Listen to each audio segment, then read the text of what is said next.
Jadi saya tidak menodai siapa-siapa dengan sebutan yang saya pakai untuk menggambarkan pelaksanaan hukum di Indonesia dijalankan di alam kegelapan, ya alam mafioso, kata lainnya macam gitu.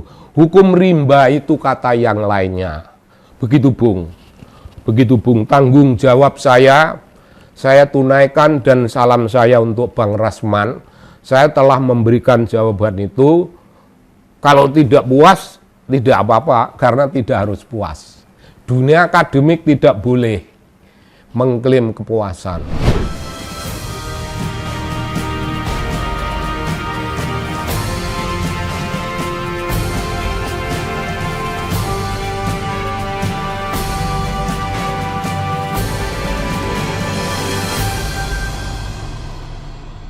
Halo Bung, salam dari TV Anak Bangsa, channel kita, tempat kita berbagi perenungan mengenai aneka macam hal yang berhubungan dengan dunia politik maupun dunia penelitian.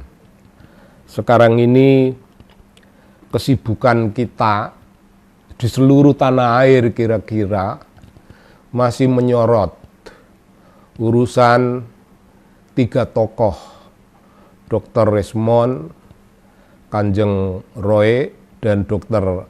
Tifa, menyoroti kebenaran ijazah Jokowi. Ya, menyoroti kebenaran ijazah Jokowi. Yang dicari, mereka cari kalau ada kebenarannya. Nah, saya menjadi saksi meringankan, tapi saya mengatakan dalil-dalil akademik yang sudah dikemukakan, yang tidak menyangkut urusan hukum, tidak menyangkut urusan etika, tidak menyangkut urusan moralitas, tidak menyangkut urusan tradisi dalam hidup kita. Semuanya itu tidak berhubungan dengan riset 3 tokoh kita. Riset itu dilaksanakan di wilayah akademik, wilayah yang bebas dari aneka macam celaan, wilayah yang bebas dari kemungkinan mencela atau dicela, melecehkan atau dilecehkan, tidak. Pun tidak ada kaitannya dengan urusan hukum, karena ini wilayah dunia akademik. Nah, tempo hari itu dalam acaranya Bung Aiman, Rakyat Bersuara, itu saya ditanya oleh Bang Rasman tentang metodologi. Dan pertanyaannya, beliau mengajukan pertanyaan yang saya menyebutnya hitam putih. Hitam putih. Oh tidak, yang hitam putih itu pertanyaannya Bung Aiman. Yang Bang Rasman itu pertanyaannya itu legalis formalis. Tidak salah pertanyaan semacam itu diajukan di dunia akademik. Akan tetapi itu tidak mendapatkan jawaban secara langsung dari saya karena wataknya yang legalis formalis. Yang kedua, Bung Aiman sendiri itu mendekat dan menanyakan wajib apa tidak, itu agak diulang-ulang. Itu saya menyebutnya itu pertanyaan hitam putih. Itu pun tidak bisa saya jelaskan dalam situasi semacam itu. Tapi mari kita berangkat lebih dulu dari pertanyaan Bang Rasman Nasution. Boleh tidak pemilik buku, pemilik ijazah tidak diwawancara?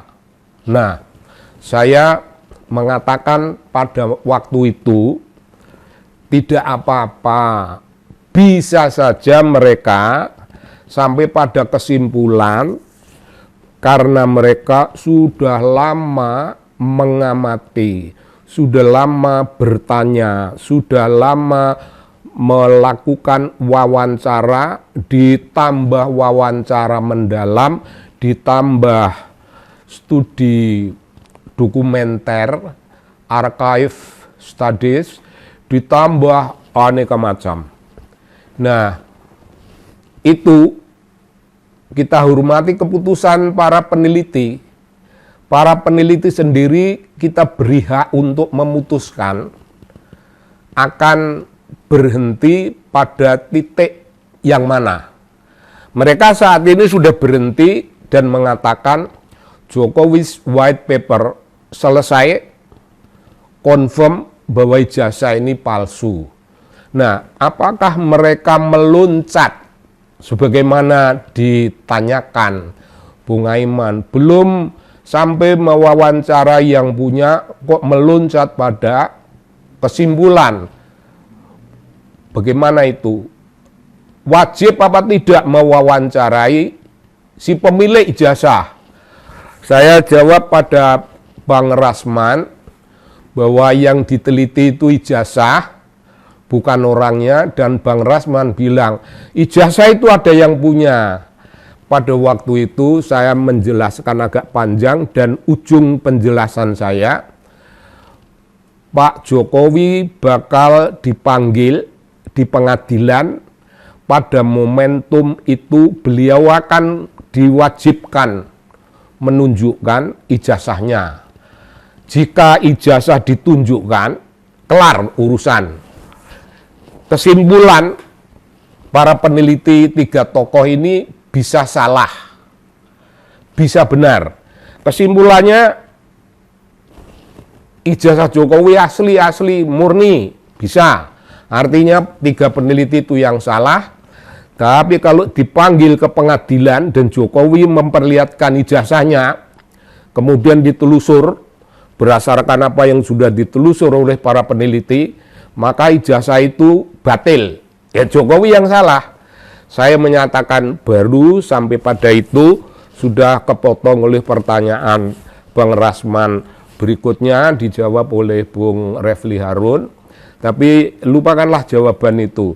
Sekarang ini wilayah saya, jawaban saya yang tidak bisa saya dalam hiruk pikuk itu merebut momentum, karena momentum dalam pertemuannya rakyat bersuara memang penuh suara-suara mana yang keras. Nah, sekarang yang saya sebut Bang Rasman mengajukan pertanyaan itu legalis formalis, karena yang dimaksud Jokowi adalah Jokowi in person. Ya Pak Jokowi maksudnya. Nah, ini begini Bang Rasman. Pak Jokowi itu sudah menampilkan dirinya di Polda dengan aneka macam dokumen. Itu seluruhnya kebenaran menurut kebenaran tentang Pak Jokowi menurut Polda. Pak Jokowi sendiri memberi hak Polda untuk menyatakan ini adalah kebenaran tentang dirinya. Karena ada ijazah ini dan berapa ratus, 700 barang bukti atau segala rupa. Tapi kebenaran tentang Pak Jokowi belum dianggap kebenaran oleh tiga peneliti kita. Ya mereka pindah ke Gajah Mada. Ke Gajah Mada mereka bertanya. Dan jawaban resmi Gajah Mada kita sudah tahu, tidak usah diulang di sini, bahwa intinya Jokowi begini itu benar. Tapi itu tidak cukup meyakinkan bagi peneliti yang tiga orang itu. Oke, kemudian tampil Ibu Rektor dan wakilnya yang membuat penjelasan lain tentang Jokowi. Dan penjelasan Ibu Rektor itu menimbulkan pertanyaan, yaitu jawaban yang tidak reliable. Lalu ada Jokowi menampilkan dirinya lagi dalam kelompok teman-teman kuliahnya yang pada membawa ijazah. Bukti temannya ijazahnya ini begini dan semuanya. Itu semuanya tidak reliable bagi peneliti. Ya peneliti yang memiliki ukuran-ukurannya sendiri, kita ikuti saja jalannya penelitian. Kawan-kawan yang membawa ijazah tidak reliable. Lalu tiba-tiba ada kawan-kawan yang namanya kawan-kawan pada masa KKN. Kawan-kawan yang namanya KKN menyebutkan ini itu, termasuk main gitar listrik, termasuk kemudian ada nama Jack dan sejenisnya. Itu makin tidak reliable bagi peneliti. Dan saya paham mengapa tidak reliable. Nah, kemudian saya katakan kelak Jokowi akan dipanggil di pengadilan, tapi ada pengadilan yang sudah lewat dan Jokowi tidak mau hadir. Kan kita semuanya tahu itu. Enggak apa-apa, enggak mau hadir, tapi jangan pula langsung disalahkan bahwa peneliti melompat. Tidak, peneliti sudah bertanya mengenai Jokowi melalui lembaga-lembaga yang dianggap representasi dari Jokowi.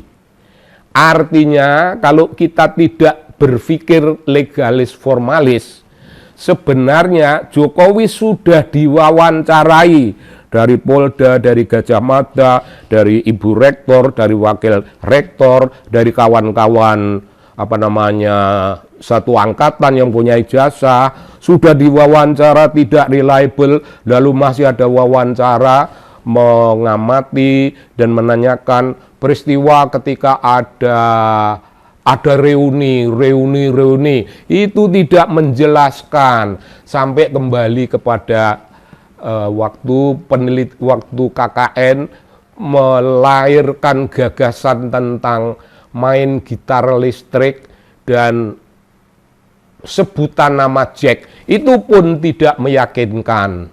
Maunya apa? Maunya mendapatkan informasi jika mungkin, ya memang dari Pak Jokowinya, jika mungkin. Bang Rasman, mereka pun mendambakan untuk bisa menanyakan langsung pada Pak Jokowi, tapi Bang Rasman tahu, kita semuanya tahu, Bung Refli, Bung Aiman, semua tahu Pak Jokowi bilang apa. 3 peneliti ingin bertanya langsung kepada dia sebagaimana ditanyakan. Janganlah hanya menanyakan pada jejak-jejak sejarahnya, janganlah pada KKN-nya, janganlah pada kuliahnya, janganlah pada rapotnya, tapi langsung tanyakan. Iya, ideal sekali. Itu baik. Tapi kita semua tahu, Pak Jokowi declare, tidak ada kewajiban saya untuk memperlihatkan saya punya ijazah kepada 3 orang itu. Nah, begini Bang Rasman, Pak Jokowi sudah mematok sebuah larangan macam itu.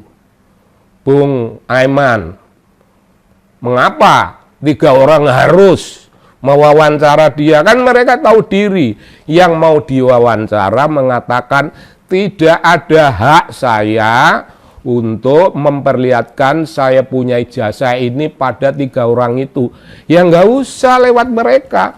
Tiba-tiba ada jalan lain. Tiba-tiba barisan peneliti itu menjadi tiga kelompok. Kelompok yang kedua itu namanya ahli kebijakan publik Pak Bonatua, ahli kebijakan publik, dan satu lagi jurnalis senior namanya Bang Lukas. Itu membuat penelitian dalam satu kelompok, beberapa orang, namanya Bon Jowi bongkar ijazah Jokowi. Tidak sampai di pengadilan, tapi Bank Bonatua menemukan ijazah kopian-kopian yang makin meyakinkan pada para peneliti.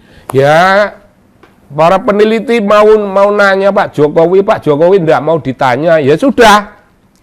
Kebenaran yang diungkap oleh ahli kebijakan publik itu, kita semuanya tahu, telah memberikan sesuatu gambaran tentang bagaimana status ijazah itu. Ya sampai di situ, nunggu di pengadilan tidak ada, dan kemudian temuan kelompok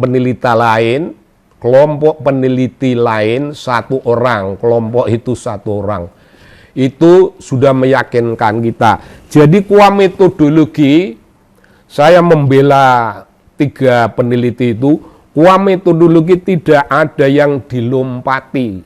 Mereka pun tidak melompat pada kesimpulan, karena sebenarnya kalau kita berpikir bukan legalis formalis dan bukan berpikir hitam putih, 3 tokoh kita ini telah mewawancarai Jokowi melalui lembaga yang dia percayai. Polda, Gajah Mada, rektor dan wakilnya, kawan-kawan yang tadi disebut macam-macam, semuanya itu wawancara kepada Jokowi, bukan Jokowi in person, tapi Jokowi yang menampilkan dirinya. Jokowi yang mewujudkan kebenaran tentang dirinya melalui lembaga-lembaga, melalui orang-orang, melalui kelompok-kelompok. Begitu tanggung jawab saya kira saya menganggap itu selesai. Kuah metodologi. Saya masih mengatakan jawaban tentang apa yang saya lakukan sebagai saksi meringankan itu, saya menyebut saya devil's advocate dengan dalil-dalil akademik, dan mereka itu tidak bisa dikenai pasal hukum apapun. Artinya kesaksian saya itu sebuah kesaksian yang membebaskan. Mekanisme hukumnya terserah bagaimana, cara pelaksanaannya pembebasan itu macam apa, saya tidak tahu, itu urusan yang bukan urusan yang saya ketahui, saya tidak tahu. Tapi kuah metodologis saya sudah mengatakan itu, dan saya menyebut satu kata, hukum di Indonesia dilaksanakan dalam alam kegelapan. Orang bisa merusak hukum, bisa penguasa menghancurkan hukum, konstitusi dan lain-lain. Itu namanya pelaksanaan hukum melalui dunia kegelapan. Ya kira-kira kalau pakai nama lain itu hukum rimba. Tapi saya mengatakan itu hukum iblis. Orang marah dengan kata iblis. Nah, apakah iblis itu sesuatu yang tidak boleh disebut?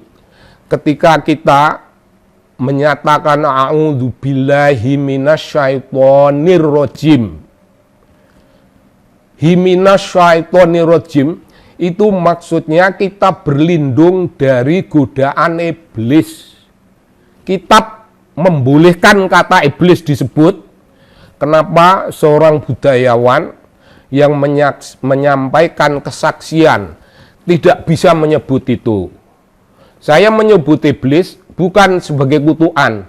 Kata iblis di situ ya sama kedudukannya. Iblis, ada lembu, ada kerbau, ada kuda, ada kutu busuk, ada cacing. Identifikasi semacam itu, hal yang disebut dalam kitab. Jadi saya tidak menodai siapa-siapa dengan sebutan yang saya pakai untuk menggambarkan pelaksanaan hukum di Indonesia dijalankan di alam kegelapan, ya alam mafioso, kata lainnya macam gitu. Hukum rimba itu kata yang lainnya.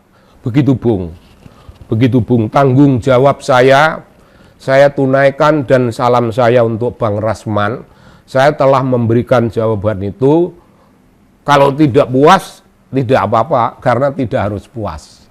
Dunia akademik tidak boleh mengklaim kepuasan. Salam dari TV Anak Bangsa.